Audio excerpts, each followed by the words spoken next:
habe die Ehre. Ich bin's, der Birger. Und endlich mal wieder ein urbares Thema, das wir heute ausziehen, auf das ich jetzt gepflegt gewartet habe. Heute heißt's How to Maibaum. Und bei der Geschichte mehr als umfangreich und vor allem Ernstes, fangen wir sofort an mit Phase 1. Theoretische Maibaumgrundlagen. Verantwortlich für den Maibaum ist in der Regel der Burschenverein. aka Maibaumburschen aus dem Dorf. Die fahren ein bisschen vorher erst einmal ins Holz, vom zum Beispiel Hackelberger Sepp, und erwählen einen Drumbaum, der Maibaum geeignet ist.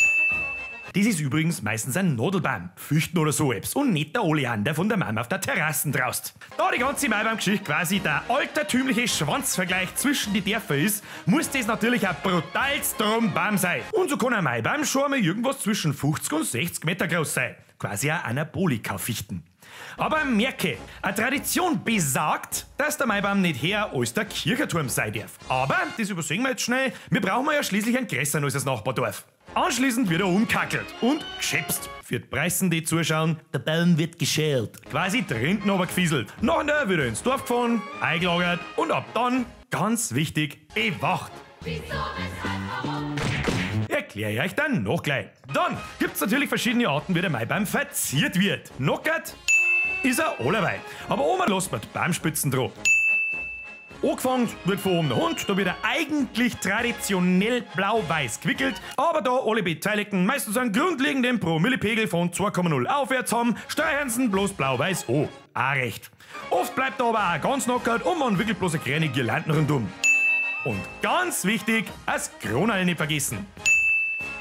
Dann spendieren die örtlich ansässigen Vereine und oder Berufe aus dem Dorf noch als Schüttel. Das habt ihr ja auch schon mal an einem Maibaum links und rechts dran gesehen. Der Maibaum wird natürlich dann am 1. Mai aufgestellt. Wir reden ja nicht vom Septemberstreicherl oder sowas. Und bleibt entweder bis zum Ende vom Monat, manchmal bis Herbst und manchmal sogar mehrere bis zu 5 Jahre am zum Beispiel Marktplatz stehen. Wenn er dann am Ende nachher umgelegt wird, feiert man erst einmal ein sauberes Festel. Was hätte die ganze Gaudi auch sonst für einen Sinn, wenn wir nicht halt einmal lang saufen taten. Und der Baum wird oft zusammengeschnitten und gern versteigert. Aber sauber zwei Theorie, gehen wir schnell weiter zu Phase 2. Maibaum aufstellen. Wenn es jetzt noch so weit ist, dann gehört das 50 Meter drum natürlich aufgestellt. Weil das alles vorher schon in einem Promillechaos endet, braucht man erst einmal einen Richtmeister. Hoch und rüber! Gut! Der schafft auch beim Aufstehen. Ohne den geht einmal gar nichts. Ganz brutal traditionell wird der mit Muskelkraft aufgestellt. Mit Seil, Zangen, Lortern und 25 Kind voll Leid. Nix Kran, nix Hebebühne, nix Bulldog und auch sonst keine Trenzergerätschaften. Damit nichts passiert, wird der Maibaum kurz vorm Aufstehen noch schnell vom Vordern gesegnet und dann in mühseliger Hauruckarbeit in die Heckwucht. Wenn er steht, kommen dann noch die Madeln. Schön war, wenn das alle so war. Kommen mit der Fahne. Ich weiß schon, das Witzel von grad, das dauert jetzt noch ein wenig. Dann wird die Fahne aufgezogen. Und dann, richtig, Festel feiern, wieder und weiter saufen. Die eigentlich aber viel wichtigere bzw. unterhaltsamere Phase ist Phase 3.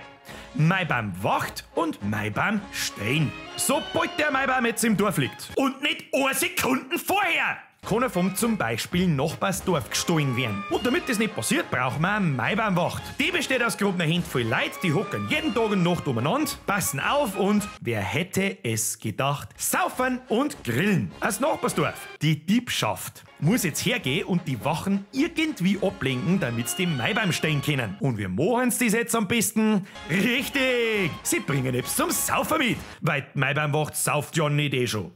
Während die eine Hälfte dann sauft und ablenkt, zieht der Rest heimlich still und leise einen Maibaum davon. Wird der Diebstahl jetzt bemerkt, gelangt's für die Wachen, wenn's ein Hand drauflegen und sagen, der Baum bleibt da.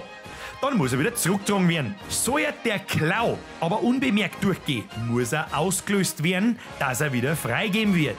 Und gegen was? Schon wieder richtig! Gegen eine Sauferei halt! Ihr merkt schon, eigentlich geht's von Anfang bis Ende bloß ums Festelfeiern und Eisaufen. Maibaum, geiler Scheiß.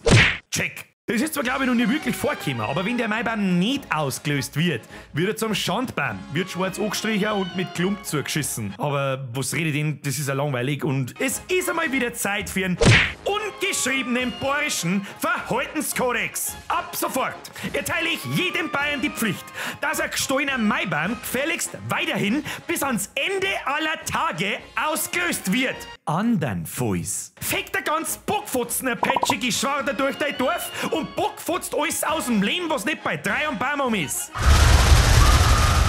So, und dann hätten wir das wahrscheinlich meistgewünschte How-To aller Zeiten endlich geschafft. Ich hoffe, ihr habt nichts vergessen und wenn, nächstes Jahr stellen wir ja wieder einen auf. Ich sage wie immer, merci fürs Zuschauen. Mich würde interessieren, wie hoch bei euch der Maibaum dieses Jahr wird. Schreibt es mir gerne in die Kommentare rein. Und wenn es euch taugt hat, lasst ein Like und ein Abo da. Ich gehe jetzt meine Stauern draus blau-weiß anstreichen. Haut euch eine, habe die Ehre.